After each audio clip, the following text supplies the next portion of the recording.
What is up? And welcome back to Beyond the Arc with Brandon Silvers. As always, I am your host, Brandon Silvers. Now, if you've been paying attention to the show, you know two things about me. One, I'm really good at being an expert. And two, I'm good at pretending to be an expert. But sometimes you have to know when you've met your match. Speaking of matches, Wimbledon's coming up. I'm simply a casual tennis fan, but I have brought in reinforcements, WNBA writer for Enjoy Basketball, host of Crease on Point. Crina Mustafa is going to break it down for us. Crina, appreciate you being here.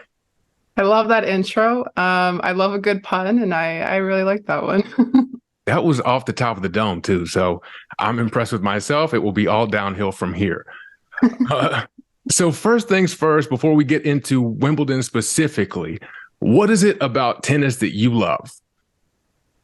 Yeah, that's a loaded question. I was introduced to tennis about a decade ago. I'm from Romania, so I started following Simona Halep very early on into her career because I was kind of just like, oh, she's a Romanian player. She's pretty good. Like, let me follow her. And I think after that, I started to watch the sport a lot more, and I just kind of fell in love with it. Tennis is almost like an art to me, and I really, really appreciate just how difficult the sport is. I mean, you look at players like Roger Federer who make it look so graceful, but it is in fact a pretty grueling sport. And I think I just kind of appreciate the talent and the work that goes behind the sport. And I just love it so much. It just has like a special place in my heart.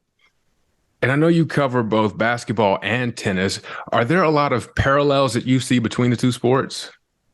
It's interesting because like a lot of basketball players are tennis fans and a lot of tennis players are basketball fans, which I almost didn't expect. I think the parallels between them are things like footwork, footwork, stamina, stuff like that. But like other than that, I think the sports are pretty different, which is like an interesting like reason for me to be like, oh, I actually like these two specific sports. Yeah, I play tennis very poorly recreationally, and you're right, the footwork does remind me a lot of basketball, but then like watching matches on TV and how everyone kind of has to be quiet during the points and everything, like we don't see that in basketball. No. Well, speaking of moving into Wimbledon, I should say, what about that tournament do you enjoy? Yeah, I think first of all, I really like it when the surfaces change throughout the year because you have the hard court, the clay, and the grass surface. As much as I love hard court, and I think some of the best tennis gets played on hard court, it's just exciting when you go into clay season and then into grass season. The ball bounces differently on each surface. Like on clay, you can slide, but then on grass, the ball bounces pretty low just because like it's hard to bounce a tennis ball on grass. So the players who are able to, and oh my God, Tyler DeLuca is actually going to die when he hears this, but like he was listening to a tennis broadcast the other day and they said you have to have like grass like ass to play really well at Wimbledon because you got to get really low and get the balls. And so I think every surface provides a new challenge, a different kind of playing style, and that brings out the best in different players. And that's what I really like about Wimbledon is like it's a different time of the year. Grass season actually isn't that long compared to the other two surfaces. So I think I just appreciate it a little bit more when it comes around. That's another difference, obviously, between tennis and basketball, because I can't imagine if they were like, okay, today you're going to be playing at Madison Square Garden, and then tomorrow we're going to stick you outside. You're going to play in some sand. I just couldn't imagine how that would look, although that's an idea. We will not let them steal that from us. So for someone like myself, who has kind of been in mourning since Serena retired, hasn't been paying attention to the game quite as much as they used to, trying to work through those emotions. Let's take a look at the tournament. We'll start women's side first. Who do you think is going to come out on top on the women's side of is the bracket the correct term? Yeah, Yeah, the Okay. bracket is the correct term. There you go. I think so. This year, like in 2023 specifically, there's three players that have kind of stood out in terms of records and success, and that's been Iga Swiatek, Elena Rybakina, and Arina Sabalenka. Sabalenka won the Australian Open back in January, where she beat Rybakina in the final. Swiatek, of course, just won the French Open, and she's looking pretty scary. She's been super, super dominant ever since she got that #1 world ranking. I think those three are definitely serious contenders on the women's side. Elena Rybakina won Wimbledon last year. That was her first Grand Slam that she ever won. And I have her as my top favorite just because I think the surface favors her a lot more. She has a really big serve. She's super powerful. And I think that is going to favor her. We'll see how she's looking in terms of like form because she has played a couple of like the warm-up grass tournaments so far and hasn't won a ton of matches, but I think Grand Slams are just different. Players play their best when it is a Grand Slam. There's just more at stake. Sometimes that just like motivates players to just go for every ball. So she's definitely my top to win. And then I have Iga Swiatek second in my power rankings, just because like, even though grass has never really been her strong suit, I would never count her out of a Grand Slam. Like if you're going to think of a name that has like flourished in the last like several years in women's tennis, it is Iga Swiatek. She went like last year around this time, she was on some like crazy, like 35 match winning streak, which she was setting like all kinds of records. Her tennis is like not, I don't want to say boring, but it's just like effective. Like she doesn't do anything that's like showy or anything like that, but she just has like a killer forehand. She just knows how to get all the right spots on the court. So I would definitely not count her out. And then my third, although I mentioned Sabalenka, like I have Ons Jabeur in my power rankings as well. She made the Wimbledon final last year when Rybakina beat her. She plays really well on grass too. She was kind of struggling with an injury this year, but she has a really dangerous slice that I think a lot of players probably don't like play against. So I definitely wouldn't count her out. She's won a couple of matches on the grass warm-up tournaments so far. But yeah, those are my like the women that I'm keeping an eye on for Wimbledon.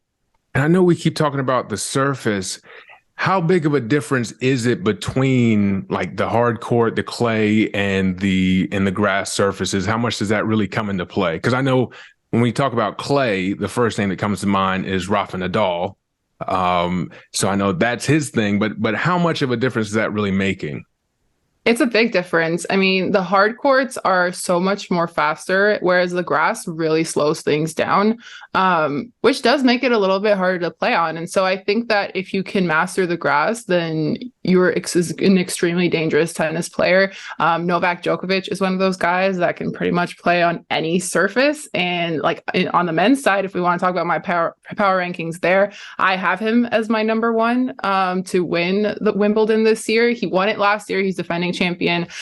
He's won the Australian Open this year, won the French Open this year. If he wins Wimbledon and then wins the US Open, he could do like a calendar slam, which is incredibly like rare. Like I have to double check that. I don't know if anyone has actually done it yet. But his ability to play on every surface and just adapt as a tennis player, especially in such a busy calendar year, is really incredible to watch. And you'll notice when you watch Wimbledon, it's a little bit different. The way the ball bounces, the speed, it might get a bit of taking used to like watching tennis like that. Whereas like if you're used to watching it on the hard court, on the clay, because like you can kind of slide on grass, but you also kind of can't. Like you don't want to get like a carpet burn or something like that. So it does change things up quite a bit. And you mentioned Novak, and I'm wondering, so I am old enough to where like when I first started watching tennis, it was like tail end of Sampras and Agassi. And then since then, it's been Novak, Roger Federer, who's retired now, and Rafa Nadal. Is Novak Djokovic a robot? I mean, yes, but also no, maybe. Definitely the way that he plays, it's kind of crazy to watch. Like he could be down 2 sets and I would not count him out. I remember watching the Wimbledon final in 2019 and it was Novak versus Roger Federer, and Roger had like 2 championship points and Novak just came from behind and won the whole thing. And I remember being so angry because like I knew that was like probably going to be Roger's like last chance to get a Grand Slam. So I was like forever salty at Novak for that. But he's just incredible. And I think what I'm most excited for now is watching how Carlos Alcaraz kind of combats that, because in the last like year or so, he's evolved as one of the biggest young stars. I think he's my age. He's like 20 years old. And he won the US Open last year. Him and Novak played against each other in the French Open semifinals, but Carlos ended up cramping. So like it wasn't really the matchup that we had expected. But I'm hoping those two match up at some point in Wimbledon. We'll see what happens when the draw comes out, like what side they're on. Because I would hope for a Novak versus Carlos final, if that were to be possible. Novak I can't picture him doing anything outside of playing tennis. He kind of reminds me of Tom Brady in the NFL here, where he's like, I've got a special diet. I eat like fruits, nuts, and berries, and that's it. And then I go and I'm a tennis machine. It's pretty frightening because he's pretty old for a tennis player, isn't he? Yeah, I think he's like getting up there. He's like in his late 30s now, I think, but he does not look like he's in his late 30s. Whereas like if you compare it to Rafa, like Rafa's obviously struggling with injuries, and next year will be his last year in tennis, which is pretty sad. But Novak looks so young that like a couple of weeks ago, I was like, isn't he like 32? But then I was like, hold on, he was 32 like 5 years ago, like not how old he is now. So it's really like, it's cool to see his career still being at such an elite level, especially because he's also kind of struggled with some injuries in the past. So as long as we can appreciate the greatness, I'll be grateful. And I saw a stat on ATP.com, I think, where he's got more wins at Wimbledon than the rest of the top 20 combined, which is makes sense. Yeah. I guess like, is that like currently like active players? Yes. So I think because they're probably like, makes sense Alcaraz. That like Roger and Rafa are like, because like they're not playing. So it makes sense that Novak would have the cake there. Yeah. And so you mentioned Alcaraz, and I know, like you said, he's the new up-and-comer. What makes him so good? How has he kind of burst on the scene like this? It's so funny because, like, you had the big three. Like, you had, like, Novak, Roger, Rafa. And then you had this, like, generation that was supposed to be, like, the next step. So, like Stefanos Tsitsipas, like, Alexander Zverev, like, that kind of generation of players. But then they're all, like, in their 20s now. But then you have Carlos Alcaraz, who was a teenager when he kind of burst onto the scenes. And all of a sudden, he's just better than those guys. And he can go up against Rafa and he can go up against Novak. And the way that he plays is so good for the sport of tennis. He hits unreal shots. He knows how to pump the crowd up. His energy is so infectious, and he's a really smart tennis player. I think he's just one of those things where like when you have a gift, you have a gift, and he has a gift when it comes to playing tennis, and his hard work and his work ethic really backs that up. You mentioned like getting the crowd involved. That made me wonder too. When I think of Wimbledon, I kind of think of a little bit of a more formal crowd. Yeah. Yeah. And I don't know, do they still have where you got to wear all white, or did they get rid of that rule? I think there was something in the news about the all white. I think they still have to do it, but I think maybe like the women are allowed to wear like shorts now or something like that. I can't remember what the rule change was, or maybe they're allowed to wear different color like skirts that are not white. Just because I think Wimbledon is very traditional, very old fashioned. Like you said, like the crowds are probably going to be a bit more reserved than say like the French Open or the US Open or the Australian Open. And as much as I think like it's cool to have that kind of like prestige and status, I think there's a couple of times where you're like, let's change some things in the tradition. We've seen the way like Serena has gotten treated at Wimbledon before in the past, like even at other tournaments. And the way just like the all white attire, like as much as it is kind of like, okay, this is Wimbledon, you have to wear all white. There are some concerns if you're a woman, right? Like there are different things that like we need to take into consideration. So I'll have to double check what the rule is, but I'm hoping there's like some changes, like especially last year. I think last year Wimbledon kind of took a hit when they banned the Russian and the Belarusian players. And they're allowed this year, which is nice, but it was kind of like moments like that where you were like, okay, maybe we should be changing some things around the idea of Wimbledon. That's a great point. Both that and the about women wearing all white, and how you get caught up in these traditions and Mm-hmm. you end up missing the mark a lot. How much does it affect like a guy like Alcaraz who is trying to get the crowd into it? How much would it affect him playing at a Wimbledon versus an Australian Open or a US Open? It's funny because I can imagine him just getting so like pumped up and excited after a point, and then the crowd will just be like, It's like a nice little. so I don't think it'll affect him that much because I mean he's kind of the guy where he's like he'll get pumped up on his own. I don't know, like as much as he loves the crowd, I think he'll be just fine. I think his tennis IQ is high enough that he can figure out his opponents pretty well. He's also like how I mentioned before, how like I wouldn't count Novak out if he was 2 sets down. I wouldn't count Carlos out either if he was 2 sets down. And like players like that in tennis who can kind of figure out what their opponent is doing within the match and even not get too down on themselves too, because it's super hard if you fall down 2 sets in a match. If you're on the men's side, you're kind of just like, you can get in your head. You can be like, oh, it's too far of a hill to climb. But when it comes to players like Carlos, when it comes to players like Novak, they're just not like that. Like they're just able to still play their best tennis and find their ways back into matches. And it is kind of like a chess match where you're like figuring out your opponent, you're figuring out how to exploit their weaknesses. And I think that's just so fun to watch.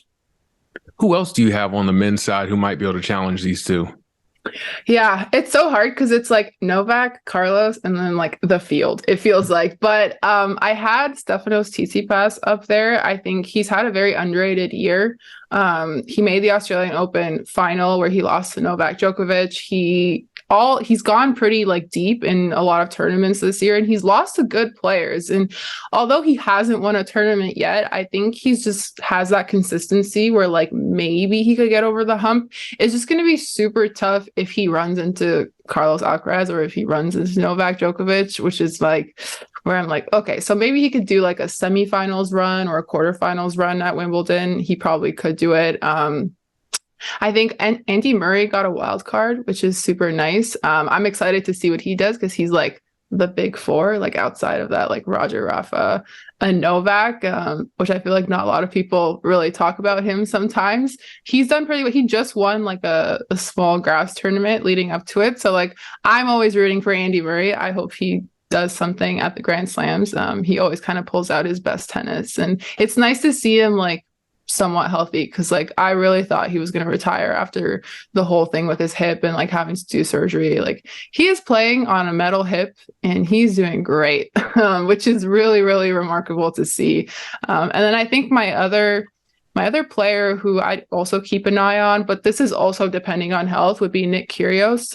He made the Wimbledon final last year where he lost to Novak Djokovic, where I think he got kind of lucky because he was supposed to face Rafa in the semifinals, but then Rafa pulled out because he had an injury. But Kyrgios he's really good. He's a really good tennis player. Like antics and everything aside, I think he's a really smart tennis player and he can play well on grass too. His forehand is good enough that he can do that. And so we'll see. I just want him to be healthy because he had like surgery on his knee earlier this year and he just came back like last week and he's not looking the best, but I'm hoping he gets right enough for Wimbledon in time because I love it when Nick Kyrgios does well.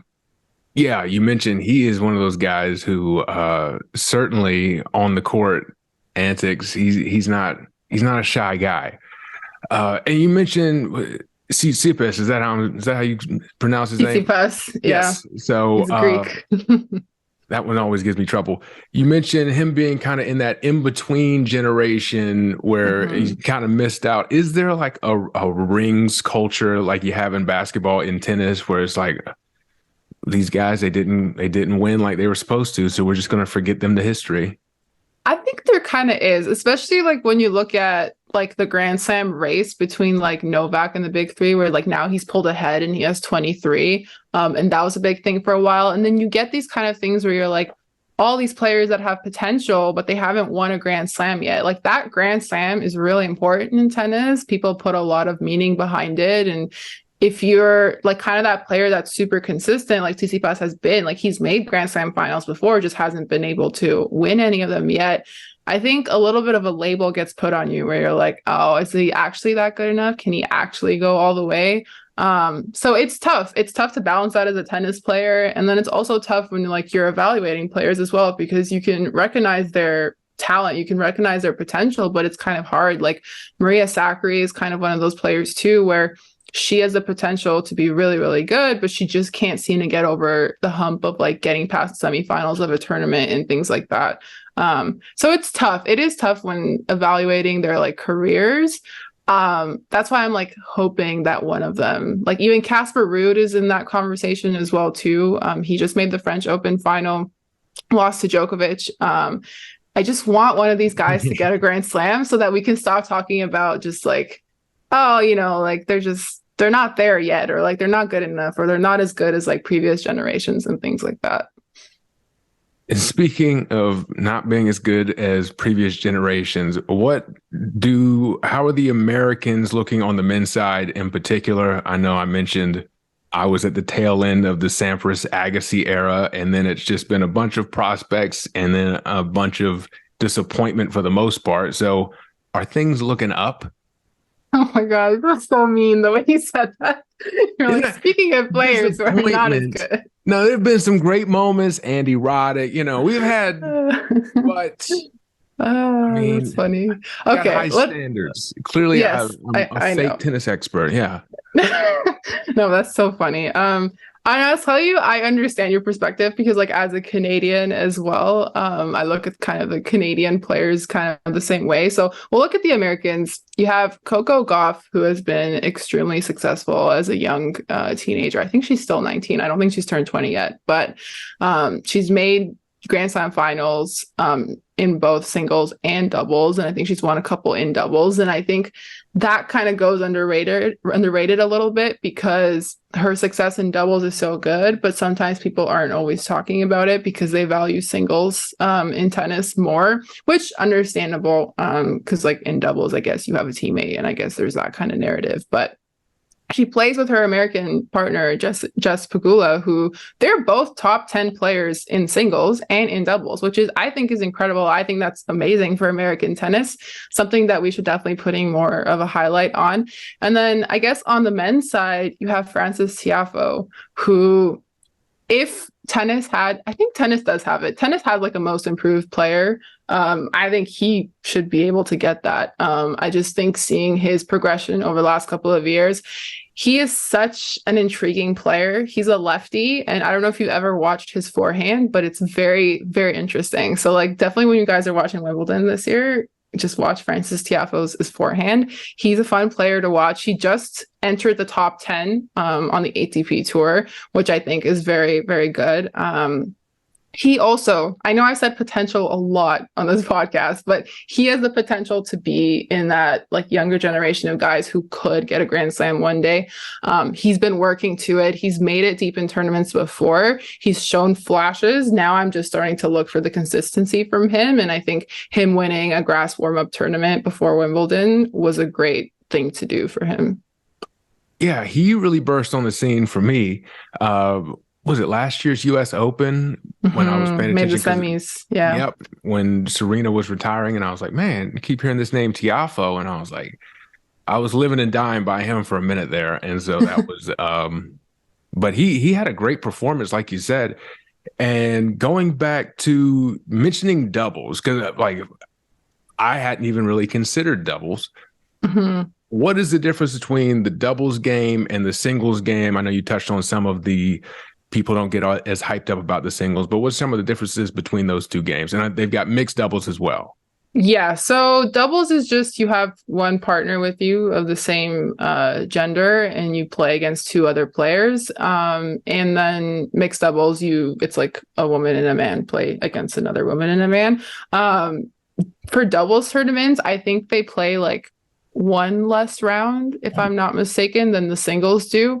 But overall, it's different because you're playing 2 versus 2, and it's way more fast paced just because you have like 2 people on the court at the same time. But it's also incredibly hard. Like it's not, and I went to Vancouver back in April to cover the Billie Jean King Cup qualifiers for Team Canada versus Team Belgium. And they ended up having to play, they did like 4 singles, and then they had like a deciding doubles match. And that was the first doubles match that I sat and watched in entirety in person.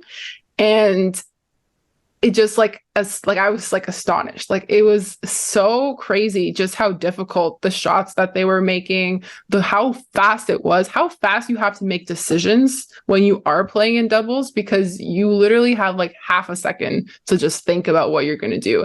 And I think that's extremely helpful. I think more singles players should be playing doubles, because I think that's going to help translate to better performances in singles. And we've seen that for Coco Gauff. We've seen that for Jessica Pegula, who they've played really well. Pegula had a great end of the year last year. She won the WTA finals.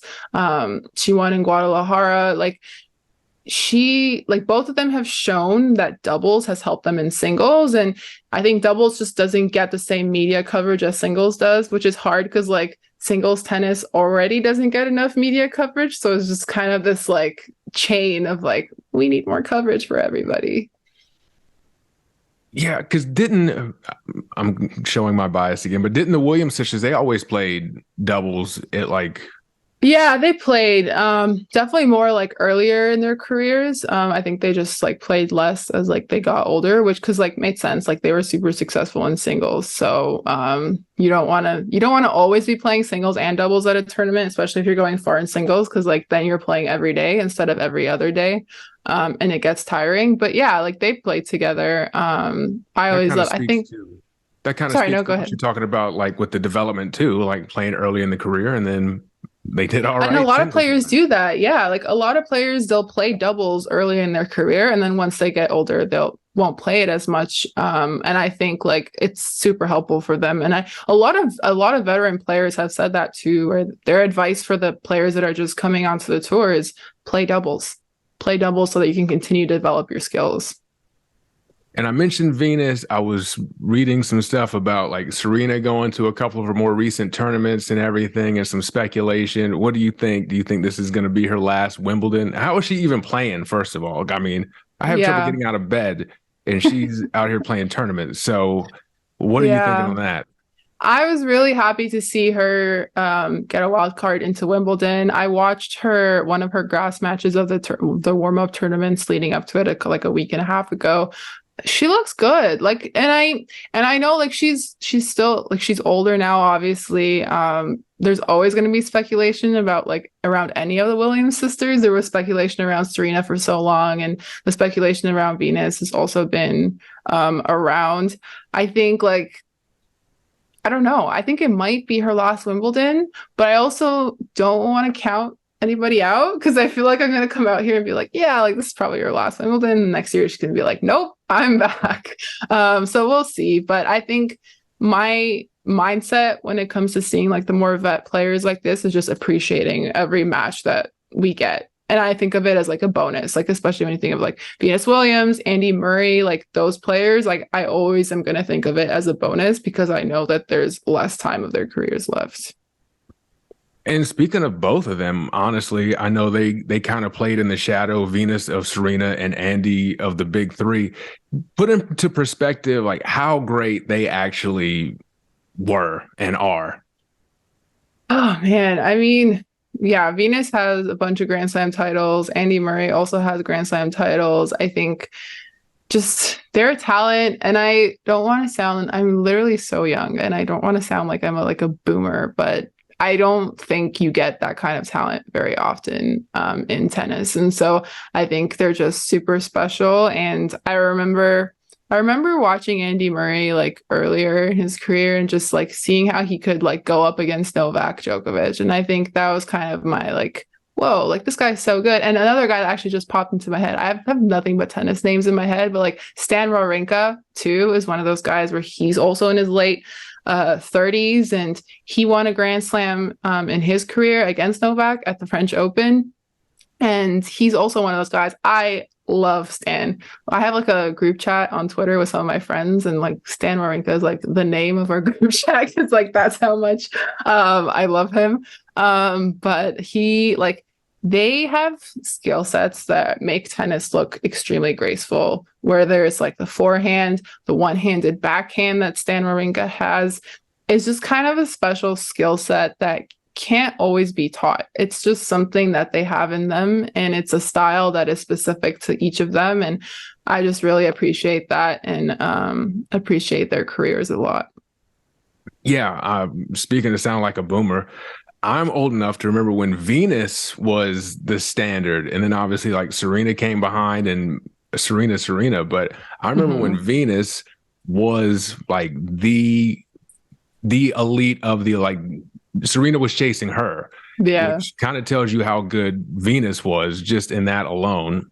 And you mentioned with Stan beating Novak, that kind of speaks to how great he was. Yeah. So we got Wimbledon coming up.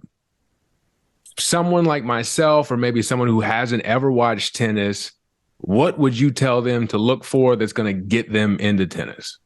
Yeah. So number one thing that I would tell you to look for is Carlos Alcaraz. I think he is just, you're going to enjoy watching tennis when he plays, because that's kind of one of the things where people are like, I don't really want to get into tennis. Seems boring, like all of that. He is not a boring player. You're going to want to watch. He's must watch television. Carlos Alcaraz is like, drop everything you're doing, go watch his match.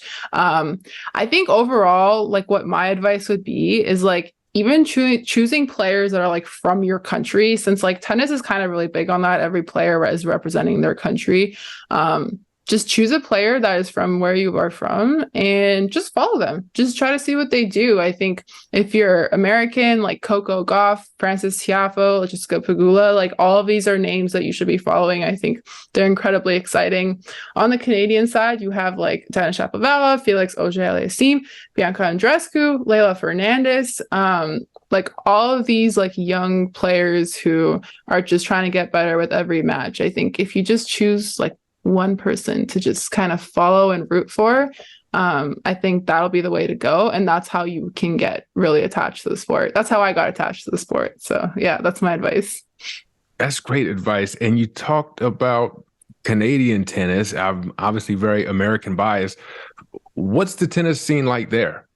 So we have kind of like a core four that I would say are like our best players right now. So that's what the names I just mentioned: Leylah Fernandez, Bianca Andreescu, Felix Auger-Aliassime, and Denis Shapovalov. Out of those four, Bianca Andreescu won the US Open in 2019, where she beat Serena Williams. Sorry, guys. And then Leylah Fernandez made the 2021 US Open final. And both Felix and Chapo have gotten like pretty deep at Grand Slams, but they haven't won any yet, or like been to a final yet. So like all of them are kind of in the same situation as the Americans, where all of them have such big potential and we've seen that they can do really well. It's just a matter of getting that consistency back. And that's something that's a really common factor among both the Canadians and the Americans. So yeah, that's kind of what I would say the scene is like right now. They've also, Leylah Fernandez has done what Coco Gauff has done, and she's been playing in doubles with Taylor Townsend, who's actually an American, and they've done very well this year. So like we're seeing how the doubles has continued to be something that young players are doing, especially when they start to struggle in the singles side. I think it just kind of gets them back to the roots of tennis and is super, super helpful. So I will always continue to harp on that. And then we have a bunch of other Canadians. Gabby Dabrowski is a doubles star for us. She plays a lot of doubles and she's super, super good in there. And we have some other Canadians too. But yeah, that's kind of the core people right now, and they have a lot of potential. So but today's theme is potential. Potential. Speaking of learning about tennis and potential, I hear that I should follow Crease on Point on YouTube. For that, tell us about what you're doing there and where else we can find you. Yeah, so I wanted to start a platform where like I had a little bit more control over my content. I just think that, so my two sports are basketball and tennis, if you guys haven't caught on already. But and I also think just specifically on the women's side too is the side that really has my heart, whether that's women's tennis or women's basketball. I think for a long time now, there hasn't been enough coverage and there hasn't been enough fair coverage given to them, fair opportunities. And so my goal is just to continue to cover them and tell the stories and get more people involved in women's sports, because I think that's where it's at right now. So y'all better hop on the train of women's sports. But yeah, you can find me on Twitter at Crina MM. You can subscribe to my YouTube channel, Crease on Point. You can follow me on Instagram too at Crina Mustafa, because I post a lot of clips on there as well. I've been trying to keep this very tennis focused, but I would not be me if I didn't ask for some WNBA takes up to this point this season. So what do you have for us? Okay, can I tell you off the top of the head? I'm sorry for putting you in this position, but I have. No, you're good. This is actually a great opportunity, because like before the season, I went on a season preview pod and I said two things as like my hot takes. I said, one, the Mercury are not making the playoffs this year. And two, the Indiana Fever are making the playoffs this year. And people were like, are you sure about that? Like, what? And now where are we? The Mercury look like they're probably going to miss the playoffs, and the Fever could make the playoffs. So we'll see what happens. But those are my hot takes at the start of the season. I will continue to stick through them. It's definitely me taking a victory lap, but yeah.